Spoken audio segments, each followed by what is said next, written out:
Hello so మనము dress designing paper work అయితే complete చేసేసాము. ఇప్పుడు కటింగ్ ఎలా చేసుకోవాలో చూద్దాం. కటింగ్ చేసే ముందు నేను అంబ్రెల్లా కట్ ని ఎలా కట్ చేస్తానంటే ప్రాసెస్ ఏంటి అని ఫస్ట్ రఫ్ గా చెప్పేస్తాను. సో దట్ క్లాత్ మీద కట్ చేసేటప్పుడు మీకు క్లియర్ గా అర్థమవుతుంది. సో మనము అంబ్రెల్లా కట్ ని 4 పార్ట్స్ గా మనము కటింగ్ చేసుకుంటాము depending upon the cloth and design. So ఇక్కడ అంటే అంబ్రెల్లా కట్ అంటే రెగ్యులర్ గా సర్కిల్ గా కట్ చేసుకుంటేనే దాన్ని అంబ్రెల్లా కటింగ్ అంటారు. ఇదిగోండి ఇలా ఓన్లీ 1/4 పార్ట్ మాత్రమే కటింగ్ చేసి దాని ప్రకారం వేస్ట్ అనేది మెజర్ చేస్తాం. ఇది హాఫ్, ఇది 3/4, ఇది ఫుల్ సర్కిల్ అన్నమాట. ఇది ఓన్లీ ఈ భాగం మాత్రమే, ఇది లేదు, ఓన్లీ ఇది మాత్రమే క్లాత్. ఇక్కడ ఈ హాఫ్ మాత్రమే యూజ్ చేస్తాము, ఇక్కడ ఓన్లీ ఇది మాత్రమే. ఓకేనా? సో ఇలా కటింగ్ చేసుకుంటాము depending upon the cloth and design బట్టి ఉంటుంది. ఫ్లేర్ ఎక్కువ కావాలి అంటే ఇలా సర్కిల్ ఉంటుంది కదా, ఇలా సర్కిల్ గా కటింగ్ చేసుకున్నారంటే మీకు ఫ్లేర్ ఎక్కువగా ఉంటుంది. డబుల్ సర్కిల్, ట్రిపుల్ సర్కిల్ కూడా మనము యూజ్ చేసుకోవచ్చు. అది ఎలా అనేది చెప్తాను మీకు. సో ఇది లెంత్ అనుకోండి, ఓకేనా? ఇది లెంత్ పార్ట్ అండ్ ఇది విడ్త్. మామూలుగా ఎలా కట్ చేస్తారు? ఇది 1/4 అన్నమాట. ఇక్కడ ఇది వేస్ట్ గా తీసుకోవాలి, ఇది వేస్ట్ గా తీసుకోవాలి. లెంత్ ఎంత ఉందో అంత తీసుకోవాలి. సో ఈ 2 సైడ్స్ ఒకటే లెంత్ వస్తుంది. సేమ్ ఇలాగా ఇలా రౌండ్ తీసుకోవాలి, ఇలా వస్తుంది. ఓకే, ఇది 1/4. సేమ్ అలాగే హాఫ్, ఒకవేళ హాఫ్ కావాలనుకోండి 2 ఫోల్డింగ్స్ అన్నమాట. అంటే ఫస్ట్ లెంత్ చూసుకోవాలి, ఫస్ట్ లెంత్ మెజర్ చేసుకోవాలి, వేస్ట్ స్పేస్ వదులుకొని ఇలా ఫోల్డింగ్ చేసుకోవాలి. ఓకే, ఇలా ఫోల్డింగ్ చేసుకుంటే 2 ఫోల్డింగ్స్ ఉంది ఇక్కడ. 2 ఫోల్డింగ్స్ చేసుకొని మన వేస్ట్ ఎంత అయితే ఉందో by 2 అంటే లెట్స్ సే 20 వేస్ట్ అనుకోండి, by 2 అంటే 10. ఇక్కడ 10 ఇంచెస్ తీసుకోవాలి. ఇట్లా ఇక్కడ మెజర్ చేస్తే 10 ఇంచ్ ఉండాలి.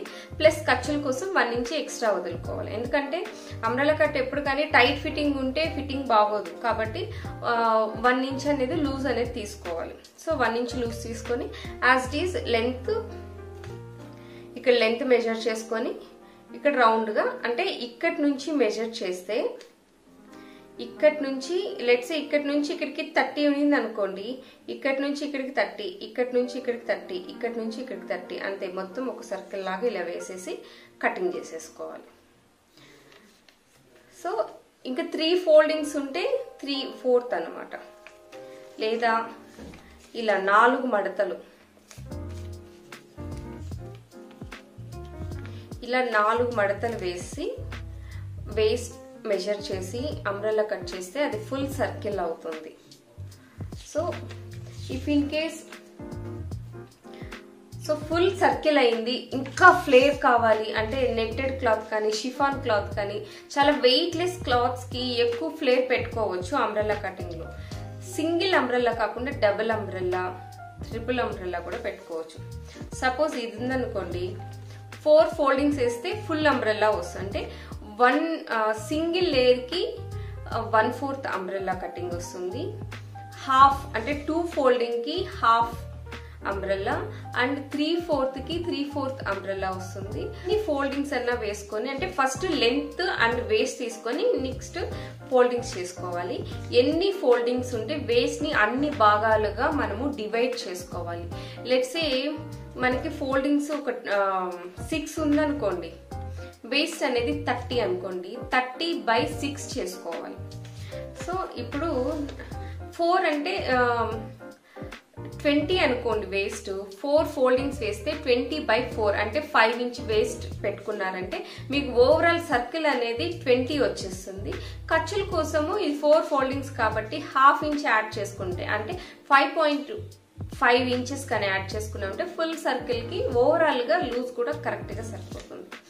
లెట్స్ సే నా దగ్గర క్లాత్ ఎక్కువ ఉంది, అంటే నేను ఫ్లేర్ ఎక్కువ పెట్టుకోవాలనుకుంటున్నాను అనుకోండి, ఇప్పుడు 1 సర్కిల్ అండ్ 2 సర్కిల్ కాదు, ఇది 1 సర్కిల్ అంటే 2 ఫోల్డింగ్స్ అన్నమాట. ఇది ఇంకొక ఫోల్డింగ్,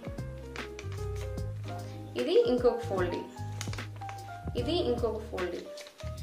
అంటే ఓవరాల్గా నేను 8 ఫోల్డింగ్స్ చేశాను. అంటే 4 ఫోల్డింగ్స్ కలిపి ఫుల్ సర్కిల్ అవుతుంది. నేను 8 ఫోల్డింగ్స్ చేశాను. అంటే ఇది డబుల్ సర్కిల్ అన్నమాట. అంటే ఫ్లేర్ అనేది చాలా ఎక్కువ వస్తుంది.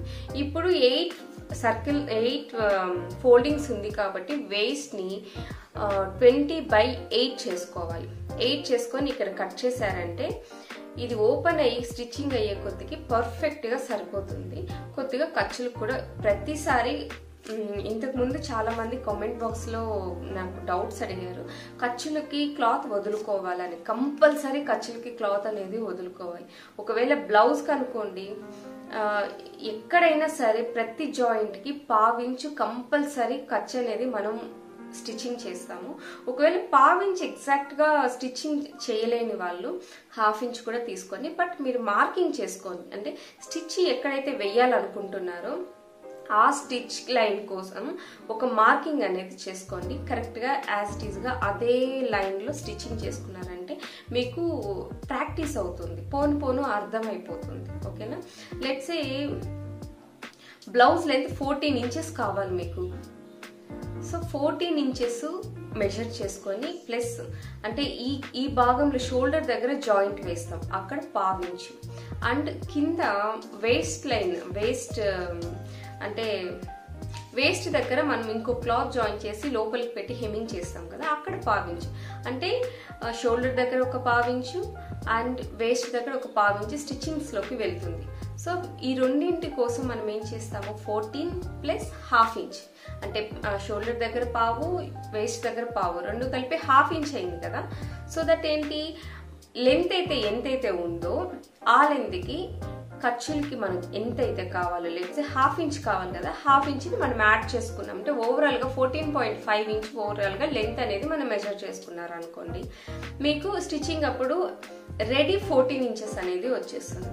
ఓకే, ఇప్పుడు ఎప్పుడు కానీ కటింగ్ అప్పుడు లైనింగ్ ఫస్ట్ కట్ చేసుకొని మళ్ళీ ఒరిజినల్స్ కట్ చేసుకోవాలి. ఇప్పుడు ప్రస్తుతానికైతే నేను కటింగ్ ఎలా చేసుకుంటున్నాను అనేది చూపిస్తాను, చూడండి.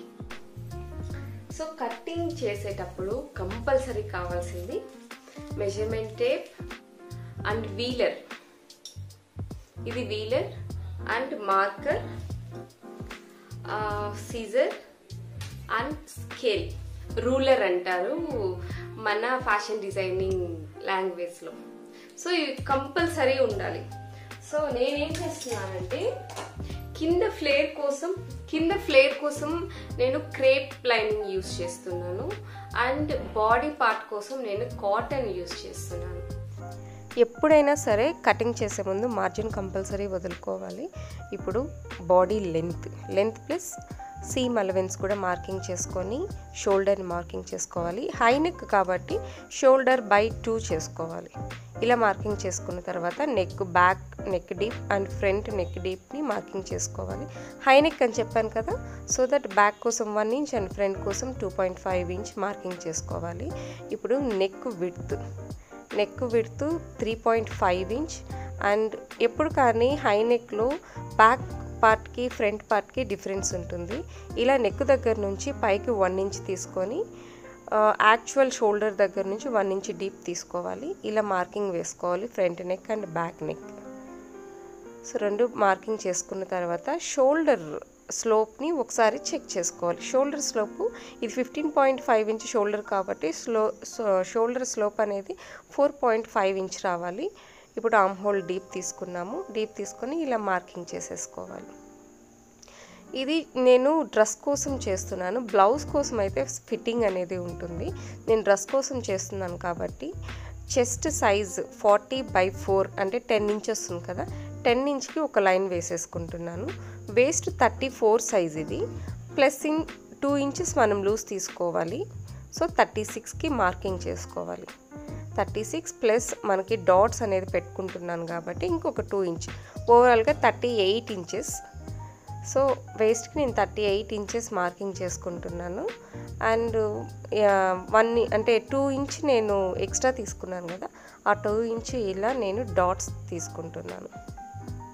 సో దట్ షేప్ అనేది ప్రాపర్గా వస్తుంది.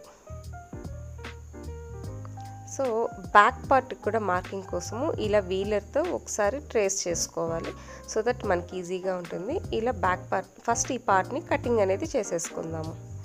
ఆర్మ్ హోల్ కూడా ఎప్పుడు కటింగ్ అప్పుడే ఒకసారి చెక్ చేసుకోవాలి. సో దట్ ఎప్పుడు ప్రాబ్లం రాకుండా ఉంటుంది. ఇప్పుడు ఫస్ట్ కట్ చేసుకున్న పార్ట్ని ఇంకొక క్లాత్ మీద పెట్టుకొని ఇలా ట్రేస్ చేసుకోవాలి. ఇలా ట్రేస్ చేసుకొని ఈ పార్ట్ని బ్యాక్ కోసం రెడీ చేసుకోవాలి.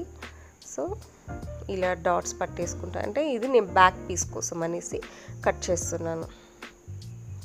సో బ్యాక్ పీస్ అనేది రెడీ అయిపోయింది. ఇప్పుడు ఫస్ట్ మనం ఏ క్లాత్ అయితే కట్ చేసుకున్నామో అందులో ఫ్రంట్ కోసం రెడీ చేస్తున్నాను.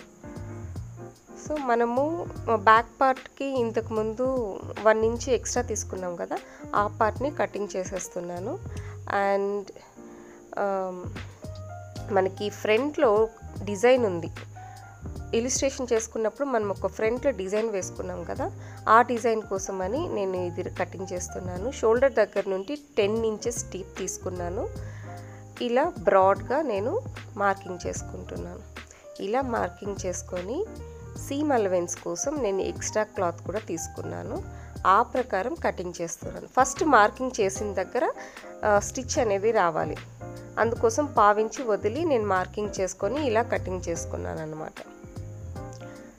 సో ఈ పార్ట్ ఇప్పుడు ఆర్మ్ హోల్ ఫ్రంట్కి బ్యాక్కి డిఫరెన్స్ ఉంటుంది కదా, సో ఫ్రంట్ పార్ట్ కోసం ఆర్మ్ హోల్ ఇలా నేను కొద్దిగా లోపలికి ట్రిమ్ చేస్తున్నాను. ఒరిజినల్ కట్ చేసేటప్పుడు నేను పావించి వదిలి కట్ చేశాను కదా, ఆ పావించి యాడ్ చేసుకున్నాను. అట్ ది సేమ్ టైం ఈ పార్ట్ కోసం సీమ్ అలవెన్స్ కావాలి కాబట్టి ఇంకొక పావించి వదిలి కటింగ్ అనేది చేసుకుంటున్నాను. నాకు మిడిల్లో పార్ట్ బ్లాక్ కలర్ కాబట్టి నేను బ్లాక్ కలర్ లైనింగ్ కట్ చేస్తున్నాను.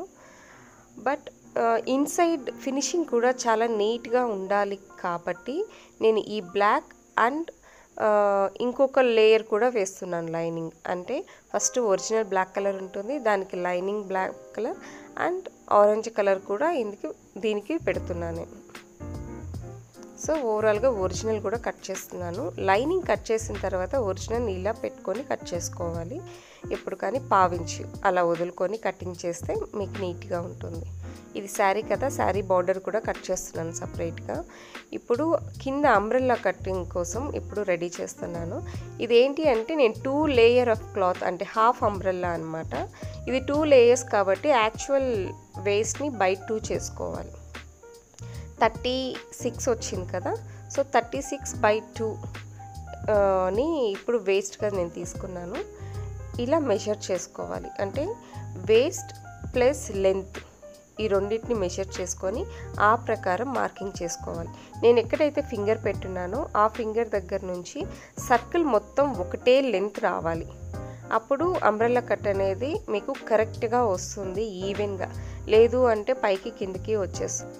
ఇలా మార్కింగ్ చేసుకున్న తర్వాత మనము వేస్ట్ కూడా ఆ పాయింట్ దగ్గర నుంచి ఏదైతే నేను థంబ్ ఫింగర్ పెట్టి కట్ చేశాను కదా, ఆ పాయింట్ దగ్గర నుంచి వేస్ట్ ఈ లైన్ కూడా సేమ్ ఒకటే లెంత్ రావాలి. అప్పుడు పర్ఫెక్ట్గా వస్తుంది.